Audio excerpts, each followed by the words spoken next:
नमस्कार दोस्तों, मैं राहुल सिंह राजावत स्वागत करता हूं आपका मेरे यूट्यूब चैनल पर। दोस्तों, जैसे कि हम एसएससी दिल्ली पुलिस कांस्टेबल 2023 के पेपर कर रहे थे, है ना। तो आइए स्टार्ट करते हैं पहले क्वेश्चन के साथ।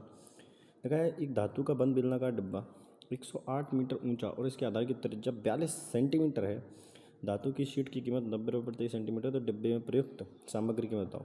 अब देखो, प्रयुक्त सामग्री निकालनी है तो इसका मतलब ये है कि अपन को संपूर्ण क्षेत्रफल निकालना पड़ेगा। तो ये होता है 2πr into are plus H, और इस पूरे में मल्टीप्लाई करना पड़ेगा 90 से। किससे करना पड़ेगा? 90, क्योंकि 90 प्रति मीटर स्क्वायर है। अब 90 से मल्टीप्लाई कर रहे हैं तो देखो 9 का मल्टीपल है क्या? कोई 15 और 8 कितना होता है? 23, ये नहीं है। 5 4 9, 6 5 11, ये भी नहीं है। 5 3 8, 8 6 14, 14 और 4 18, ये हो सकता था। 7 5 12, 12 4 16, ये भी नहीं है। तो ये मेरा आंसर हो गया। ठीक है, बाकी इसको सॉल्व कर सकते हैं। ठीक है, चलिए।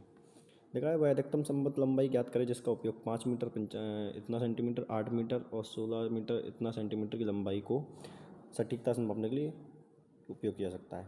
कुल मिला के HCF निकालना है। तो ये 595 है ना, ये 800, ये हो जाएगा 1665। ठीक है, तो देखो पहले 5 से तो कट ही रहा है सब, 5 से तो कट ही रहा है। देखो ऑप्शन से भी जा सकते हैं, मीटर में आंसर आएगा नहीं क्योंकि सारा सेंटीमीटर में। ठीक है, 50 नहीं हो सकता क्योंकि ये 50 से नहीं कटेंगे, और 5 मीटर आंसर नहीं होगा क्योंकि सेंटीमीटर ही होगा, क्योंकि ये सारे सेंटीमीटर में लिखे हुए हैं। ठीक है भाई, आंसर हो गया। Next question. यदि राम 8 किलोमीटर चाल से तो 8 किलोमीटर चाल से चलता है तो उसकी ट्रेन 7 मिनट से छूट जाती है। हालांकि यदि वो 10 किलोमीटर की चाल से जाता है तो ट्रेन के प्रस्थान से 5 मिनट पहले स्टेशन पहुंच जाता है। राम के घर से स्टेशन के बीच की दूरी कितनी है? देखो, अगर मैं बात करूँ स्पीड का जो रेशियो है वो 8:7 है, तो टाइम का रेशियो हमारे हिसाब से 7:8 होगा। ठीक है भाई, ये स्पीड है और ये टाइम है। तो टाइम ऑफ स्पीड तो क्या होती है? इंटरचेंज होती है जब डिस्टेंस सेम हो, तो है ना, एक दूसरे के अपोजिट होती है। तो अच्छा, 8 10 है, सॉरी, क्या है, 8 से 10, तो ये 10 से 8। ठीक है, तो हमारे हिसाब से कितना चेंज आएगा? 2 मिनट, 2 घंटे। लेकिन इसके हिसाब से कितना आ रहा है? 7 मिनट यहाँ पर आ रहा है, 7 5 12, ये 12 आ रहा है, ये मिनट है। और यहाँ पर घंटे में बात कर रहे हैं तो इसको घंटे बनाने के लिए 60 से डिवाइड, तो एक ये आ जाएगा 1/5 आ जाएगा।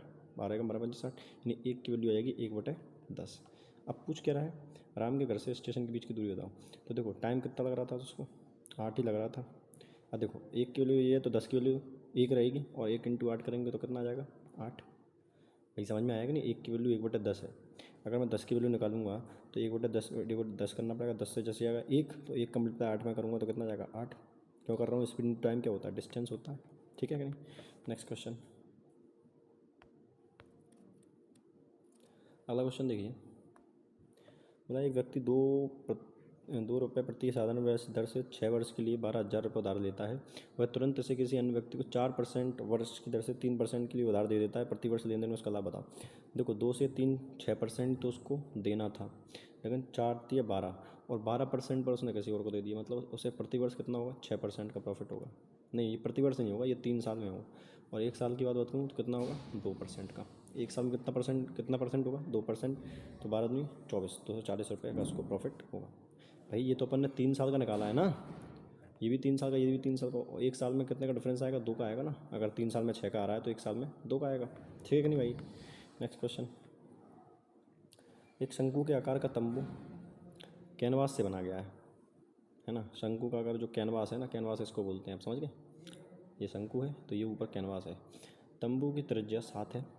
ठीक है, इसे बनाने में कुल 308 वर्ग इकाई कैनवास का उपयोग किया गया है। घन इकाई में तंबू का आयतन बताओ। देखो अगर बात करूं तो अगर मैं कैनवास की बात करूँ तो ये होता है πRL। तो पाई की वैल्यू 22/7, आर कितना है? 7, और एल मुझे यहाँ से मिल जाएगा बराबर है 308 के। ठीक है, तो देखो 7 से 7 खत्म हो गया, और 22 से काट दूँ, 11 दूनी 22, 11 एकम 11, 11 अट्ठा 88, 2 से काटेंगे 11, सॉरी 11 दूनी 22 होता है ना, और 11 अट्ठा 88, 2 से काटूंगा कितना आ जाएगा? 14। तो देखो, तो यहाँ से एल कितना आ गया? 14। अब यहाँ से मैं एच निकाल सकता हूँ। देखो क्योंकि ये एच निकालना है, ये कितनी आ गई है? एल आ गया है 14, और रेडियस कितनी आ गई? 7। तो यहाँ से मैं क्या निकालूंगा? यहाँ से लगा दूंगा आपका पाइथागोरस प्रमेय। तो यहाँ से हाइट आ जाएगी, तो ये हो जाएगा कितना? अगर मैं डायरेक्ट करूँ, देखो डायरेक्ट कर रहा हूँ मैं, डायरेक्ट। तो देखो 14 का स्क्वायर 196 माइनस पाइथागोरस प्रमेय लगाई है, कैसे लगाई है आप देख लेना, है ना। और 7 का स्क्वायर 49। तो यहाँ से करूँगा तो 16 में से 16 में चल रहे हैं, तो 16 में से 9 जाएंगे, कितने बचेंगे 7, और 8 में से 4 जाएंगे, कितना बचेगा 7, 147 यही बचेगा। अब कर, ठीक है। अब देखो तो इसे 3 से काट, इसको क्या लिख सकते हैं अपन, मैं लिख सकता हूँ इसको 3 इंटू 3 चौक 12, 3 चौक 12 और 3 में 27, ठीक है नहीं। तो ये 7 तो 12 आ जाएगा, 7√3 ये आ गया हाइट, हाइट आ गई। अब लगा दो formula 1/3 pi r square h, तो पाई की वैल्यू 22/7, आर स्क्वायर कितना होगा 49, और एच कितना होगा 7√3, ठीक है। तो 7 से जाएगा 7 बार, ठीक है। देखो 7 7 49 दूनी 98, तो ये आएगा 98 इंटू 11 इंटू √3/3, ठीक है, /3। तो 8 9 8 17 9 1 10 1078 इंटू √3 और /3। तो देखो ऊपर नीचे रेशलाइजेशन करेंगे, गुणा 3 √3 ऊपर और √3 का मल्टीप्लाई नीचे करेंगे, तो ऊपर आ जाएगा 178, है ना। और यहाँ से क्या होगा, जब √3 होगा 3, और ये 3 कट ही जाएगा, तो यहाँ बचेगा 3, ठीक है। तो ये आपका आंसर आएगा लास्ट में, ठीक है, √3 के अंदर, सॉरी, ठीक। नेक्स्ट क्वेश्चन देखते हैं भाई। ग्रेट। मतलब ABCDE भिन्न अभाज्य संख्या हैं, इन पांचों संख्याओं का योग विषम है, तो A + B + CD क्या है। देखो दो ऐसी संख्या ले लो, 2 3 5 7 और 11, 5 ले ली। बोला है भिन्न अभाज्य संख्याएं, इन पांच संख्याओं का योग विषम है, तो A + B + C + D होगा। इन पांच संख्याओं का योग विषम है, तो देखना इनका योग विषम आ रहा है, 11 7 18 18 5 23 23 3 26 26 और 2 28, विषम योग होना चाहिए। सम सम एक विषम, विषम एक सम, 2 को नहीं लेना पड़ेगा, फिर लेना पड़ेगा हमको 13 को, ठीक है। तो सही है। 13 और 11 कितना होता है 24, 24 7 कितना होता है 31, 31 और 5 36, 36 और 3 39। हाँ अब सही है। तो इन चार, अब एक हटा के देख लो उनका योग क्या आएगा। तो देखो 7 5 12, 12 और 11 कितना होता है 12 और 11 23, 23 और 3 24 10 34, तो कितना आएगा सम संख्या आएगा, क्या आएगा एक सम संख्या, ठीक। Next question. एक रमेश ने एक पेंसिल बॉक्स का मूल्य 80 रुपये प्रति अंकित किया, और यदि 10% छूट देने के बाद भी 20% लाभ होता है, तो पेंसिल का देखो 10% 9 और 12, ठीक है। तो 3 3 9 3 4 12, तो 3 अब 4 की वैल्यू 80, यानी 1 की वैल्यू 20, तो 30 की वैल्यू 60, आपका आंसर, ठीक है भाई। एक व्यक्ति दो वस्तुओं में से प्रत्येक को 5,000 में बेचता है, जिसमें कुल लेन देन में ना तो हानि हुई और ना ही लाभ होता है। यदि पहली वस्तु 16 सही 2/3% की हानि पर बेचा जाता है, तो दूसरी वस्तु कितने में प्रतिशत लाभ पे बेची। तो 16 से 2% वैल्यू का मतलब होता है 1/8, यानी 8 की चीज़ है, 1 के लॉस पर बेची गई, तो कितनी बेची गई 7 की। अब होता है एक जिसमें लेन देन में उसी ना तो हानि होती है ना ही लाभ। यदि पहली वस्तु 16% होगी हानि पर बेची जाती है, दूसरी वस्तु कितने % लाभ पर बेचना पड़ेगा। देखो 1 पर लॉस हो रहा है, तो कहीं ना कहीं 1 के प्रॉफिट पर बेचनी पड़ेगी, ये बात को समझ रहे हो। यानी तो फिर 8 की चीज़ को 1 रुपये के लाभ पर बेचना पड़ेगा 9 रुपये में, यही बात है क्या। ये तो नहीं लग, अच्छा यार परसेंटेज गलत ले लिए अपन ने, 1/8 नहीं होता 1/6 होगा, कितना होगा 1/6 होना चाहिए ना, 1/6 होता है। अब 6 की चीज़ 1 के लॉस पर कितनी बेची 5 की।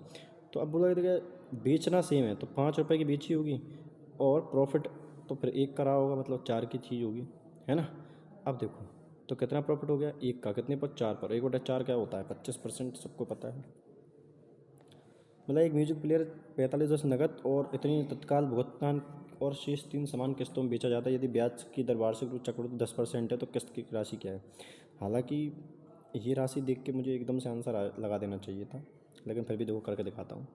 देखो 45 10 रुपये थी टोटल, अब 1200 तो दे ही चुका है भाई, तो बचा कितना, 0 1 5 2 3 और 333 है ना, इतना ही तो बचा। और रेट है 10%, तो पहले दिन 10 से 11, दूसरे वर्ष 100 से 121 और तीसरे वर्ष 1000, और ये हो जाएगा 1331। किस्त समान रहती है तो 11 × 11, और ये इसको क्या करना पड़ेगा, ये 110 हो जाएगा, सॉरी ये 1 to 1 करना पड़ेगा ना। हाँ तो ये हो जाएगा 1210 1210, और ये कितना हो जाएगा, यहाँ 11 से करना पड़ेगा तो ये 1100, ठीक है। तो और तीसरा 100,000, सॉरी, तो 0 1 3 3, ठीक है। अब बोला गया है किस्त यदि तीनों किस्त समान किस्तों में बेचा जाता है तो अगर इतना है तो इतना देना पड़ेगा भाई। तो किस्त कितने की है, इतना एक की वैल्यू इतनी गुणा 1, तो किस्त की वैल्यू गुणा 1 करेंगे तो यही आंसर आ जाएगा। मैंने पहले ही बोला था कि आंसर लगा देना है ऐसे, है ना, क्योंकि ये बहुत चर्चित वैल्यू है, आंसर यहीं से मिलेगा यहाँ तक है, ठीक है। चलिए निम्नलिखित कौन सी संख्या युग्म एक दूसरे के सापेक्ष अभाज्य है। अभाज्य, 14 58 14 7 98 होता है, इसको देखो 7 8 56 7 से कट रहा है, ये नहीं होगा। ये 3 से कट रहा है, ये भी नहीं होगा। 17 30 17 51 और 17 7 119, ये भी नहीं होगा। तो ये अभाज्य जोड़ा है जिसमें एचसीएफ बना जाए, ठीक है। मतलब एक पुरुष किसी कार्य को 15 दिनों में पूरा करता है, एक महिला उसे 25 दिनों में कर सकती है। तो 3 पुरुष और 15 महिला कितने, देखो पुरुष और मेल और फीमेल की क्षमता यहाँ से निकालना बहुत आसान है। मेल की 5 आएगी, फीमेल की कितनी आएगी 3, बराबर करके देख लेना, आ जाएगी, ठीक है। और ये बोला है कि एक पुरुष 15 दिनों में पूरा कर सकता है और एक महिला 25 दिनों में। तो पुरुष 25 दिनों में कर सकता है, 15 दिनों में कर सकता है, तो 15 × 75, ये टोटल काम हो गया 15 × तो देखो एक पुरुष की क्षमता 3, तो 3 पुरुष की 15 प्लस 5 पुरुष की एक महिला की क्षमता 5, वो 3, तो 5 की 5 15, तो 30, तो 15 × 15 15 दूनी 30, 2 से काटेंगे 2.5 आ जाएगा आंसर। यही ऑप्शन में है, बिल्कुल है, ठीक है। एक क्रिकेटर 10 पारियों में 52 रन बनाता है, इसको औसत इसको 58 करना है, तो 11 पारियों में कितने बनाने, देखो औसत में कितने बढ़ाना है 6, कितने पारियों में 11 पारी, तो 11 × 66, तो मतलब 66 रन एक्स्ट्रा बनाने पड़ेंगे। और अभी कितने बना रहा है 52 और बना रहा है, तो यानी 11 पारी में टोटल मिला के रन कितने बनाएंगे, 6 2 8 6 5 11, 118 रन है, ये रहा आपका ऑप्शन, ठीक है, 118 है, ठीक है। अरुण को मासिक वेतन मिलता है, उसके व्यय बचत का अनुपात इतना है, तो वह अपने वेतन में कितना % खर्च करता है, 8 खर्च कर रहा था 10 पे, तो 80% आंसर है। ये इतना है तो p की पावर 4, 5 की पावर 3 125 625, और 3 9 27 81, और नीचे 625 प्लस 81, तो करेंगे 4, 12 में से 8 गए 4, और ये कितना बचेगा 5 544, नीचे कितना बचेगा 6 8 2 10 1 7, 2 से काट लो इसको, तो 2 दूनी 4 2 14 2 दूनी 4 272, हाँ 35 3, तो ये आ गया आपका आंसर।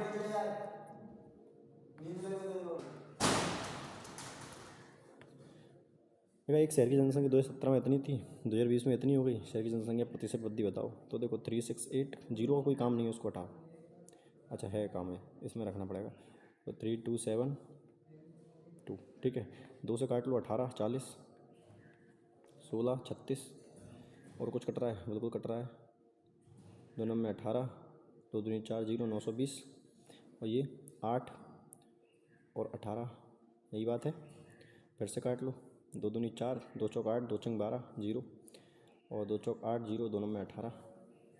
अब किससे कट रहा है, किसी से नहीं कट रहा है भैया, इतना काटना भी सही नहीं है किसी का। तो 51 460 और गुणा 100, तो 1 0 से 1 0 कट गया, 2 से काटेंगे 5 बार, 2 से काटेंगे 23 बार, तो 5 एकम 5 5 25, 255/23, तो देखो 23 एकम 23, 2 बचे 25, 23 एकम 23, 11 बार जाएगा, 11 करके आंसर है, ठीक है दोस्तों, ये आपका आंसर।